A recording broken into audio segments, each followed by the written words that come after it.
BBA করে বাবুর্চি অবশেষে।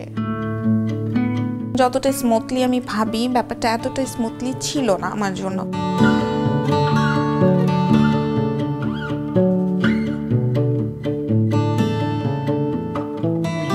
প্রথম দিকে আমি খুব বেশি বাধা পেয়েছি, ইভেন ফ্যামিলি থেকেও, কারণ রান্না করব এবং রান্না করে সেটাকে ডেলিভারি করব, এই জিনিসটা অনেকে একটু ছোট করে বা নেগেটিভলি দেখত।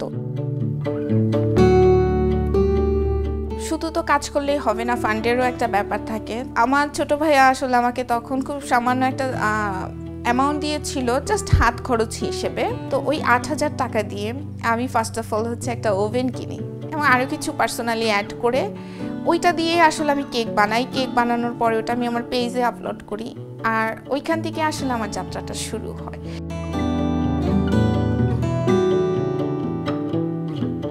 এক রাতে বা একদিনে অর্ডার কালেক্ট করে, বাজার রেডি করে, সব ধরনের জিনিস হাতের কাছে রেডি করে মেকিং করা এবং টাইমলি সেটাকে আমার পৌঁছানো, এটা আমার কাছে খুব বেশি চ্যালেঞ্জিং পয়েন্ট ছিল আমার কাজের।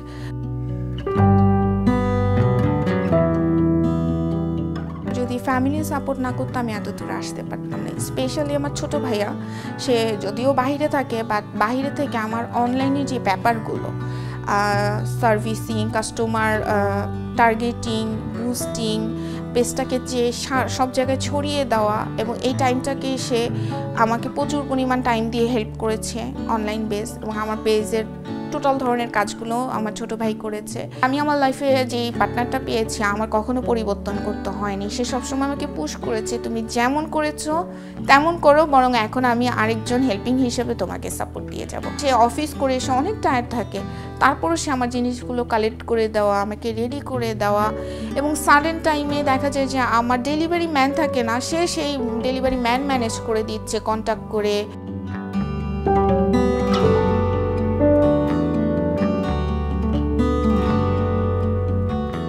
আমার পেজে তো অনেক ধরনের ফুড নিয়ে আমি কাজ করি, তার মধ্যে সিগনেচার আইটেম হচ্ছে শাসলি, যেটা আমার পেজের খুবই ফেমাস এবং 6 বছর যাবতই আমি সেম ওয়েতে করে আসতেছি এবং এটার বেশ রিভিউ ভালো।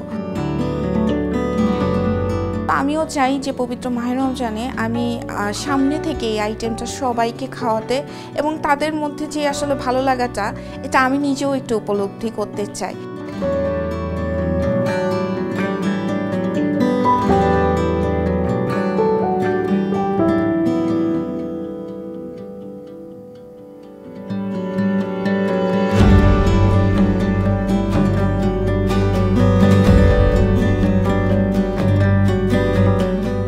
সকল বাধা পেরিয়ে সামনে এগিয়ে চলা এমন নারী উদ্যোক্তাদের পাশে থাকতে পেরে আমরা গর্বিত। আসুন তাদের মতো আমরাও যে যার সামর্থ্য অনুযায়ী পরস্পরের সঙ্গে ভাগ করে নেই ইফতারের আনন্দ, ছড়িয়ে দিই ঈদের খুশি সবার মাঝে।